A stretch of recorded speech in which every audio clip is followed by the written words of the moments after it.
Hello everyone, vidonka.com ওয়েবসাইটে তোমাদের সবাইকে স্বাগত জানাই। আমি সৌরভ দে, তোমাদের ম্যাথ টিউটর। এখানে দেখো, তোমাদের সঙ্গে একটি ইন্টিগ্রেশন বা সমাকলনের প্রশ্ন নিয়ে আলোচনা করব। তো আমাদেরকে নির্ণয় করতে বলা হচ্ছে কি না, integration dx by 1 minus 2 cos x। ঠিক আছে, তো দেখো এখানে এটা নির্ণয় করার জন্য আমরা কি করব, ডিএক্স বাই এই যে 1 রয়েছে এটাকে আমরা বিশ্লেষণ করে লিখে দেব sine square x by 2 plus cos square x by 2, এটা 1 এর জায়গায় লিখলাম, মাইনাস 2 ইন্টু এই যে cos x, ওর জায়গাটা আমরা কি লিখব, cos square x by 2 minus sine square x by 2। ঠিক আছে, তো দেখো এরপরে আমরা কি পাবো, আমরা এখান থেকে পাবো ইন্টিগ্রেশন ডিএক্স বাই, দেখো এখানে রয়েছে সাইন স্কোয়ার এক্স বাই 2, আর এই মাইনাস 2 দিয়ে অ্যাকচুয়ালি এটাকে একবার গুণ হবে, একবার এখানে অংশটা গুণ হবে। তাহলে দেখো আচ্ছা, আমরা এটাকে বিশ্লেষণ করে নিই একবার।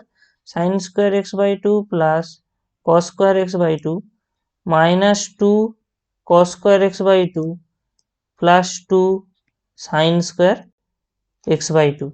তো দেখো সাইন স্কোয়ার এক্স বাই 2 এবং 2 সাইন স্কোয়ার এক্স বাই 2 ওরা অ্যাড হয়ে যাবে, অর্থাৎ আমরা ওখান থেকে কত পেয়ে যাব, 3 সাইন স্কোয়ার এক্স বাই 2, এবং এখানে এইটা ক্যালকুলেট হলে হয়ে যাবে minus cos square x by 2।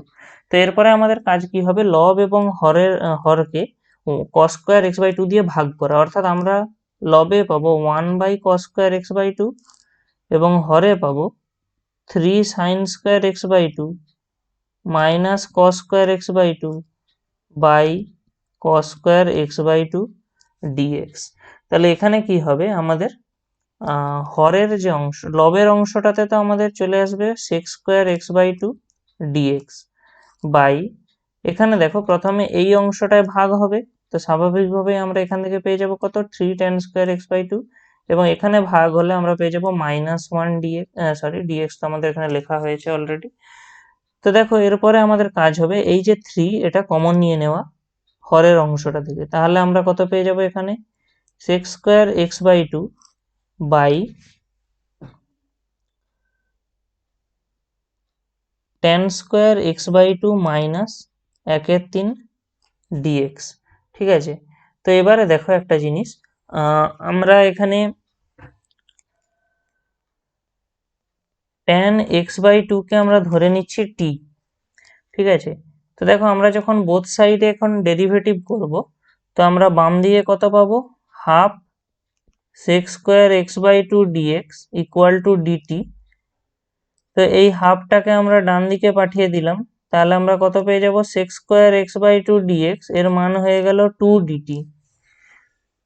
অর্থাৎ আমরা ইন্টিগ্রেশন করার সময় এখানে আমরা পেয়ে যাব 1/3 ইন্টিগ্রেশন, এই যে sec square x by 2 dx ছিল, অ্যাকচুয়ালি ডিএক্সটাকে আমরা যদি এখানটায় লিখি এটা বুঝতে বেশি সুবিধা হবে,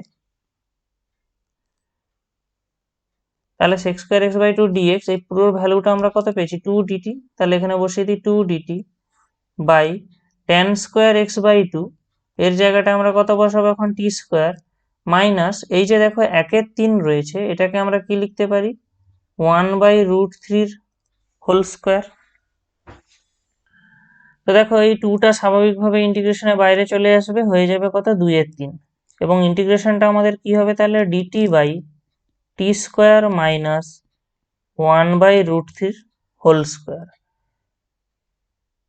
এবারে একটা জিনিস দেখো, আমরা জানি এরকম যদি ইন্টিগ্রেশন থাকে dx by x square minus a square, এই ইন্টিগ্রেশনটা কত হয়, 1 by 2a log modulus x minus a by x plus a plus c.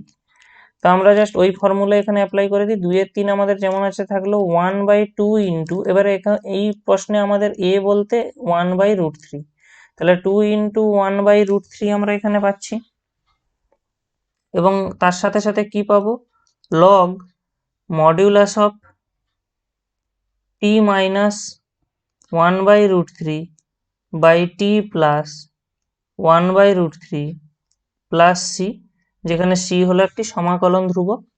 তো দেখো এই 2 এবং এই 2 কেটে গেল, এবং এই রুট 3টা আমাদের লবে চলে হরে এই রুট থ্রিটা অ্যাকচুয়ালি আমাদের লবে চলে গেল, তাহলে আমরা কত এখান থেকে পাচ্ছি √3/3। এবং এখানে আমরা কি পাচ্ছি দেখো, লগ টি এর ভ্যালু আমরা এবারে বসিয়ে দিই, যেটা আমাদের কি ছিল tan x/2। তাহলে tan x/2 মাইনাস 1/√3, আর এখানে হবে tan x/2 plus 1/√3 plus C. এরপরে আমরা কি পাবো, আমরা জাস্ট লগারিদমের মধ্যে থাকা ভ্যালুগুলোকে আমরা লসাউ করে দেব, অর্থাৎ আমরা √3/3 ইন্টু লগ মডিউলাস অফ, আমরা তাহলে এখানে যদি লসাউ করে দিই, এখানে আমরা পেয়ে যাব √3 এবং এখানে পেয়ে যাব √3 tan x/2 মাইনাস 1। একইভাবে হরেও আমরা পাবো √3 tan x/2 plus 1/√3 plus c equal to আমরা কি পেয়ে যাব √3/3 লগ মডিউলাস অফ, দেখো √3 অংশগুলো কেটে গেলে আমরা কি পেয়ে যাব √3 tan x/2 minus 1/√3 tan x/2 plus 1 plus c. তো আমাদের অ্যাকচুয়াল যে ইন্টিগ্রেশনের যে অ্যান্সারটা এখানে চাওয়া হয়েছিল সেটা হলো এটা, যেখানে অবশ্যই সি কি না, সি হলো একটি সমাকলন ধ্রুবক বা ইন্টিগ্রেশন কনস্ট্যান্ট। ভিডঙ্ক.com ওয়েবসাইটে ম্যাথটি দেখার জন্য তোমাদেরকে অসংখ্য ধন্যবাদ জানাই। এরকমই নানা প্রশ্ন ও তাদের সমাধানের জন্য তোমরা আমাদের ওয়েবসাইটটি ভিজিট করো।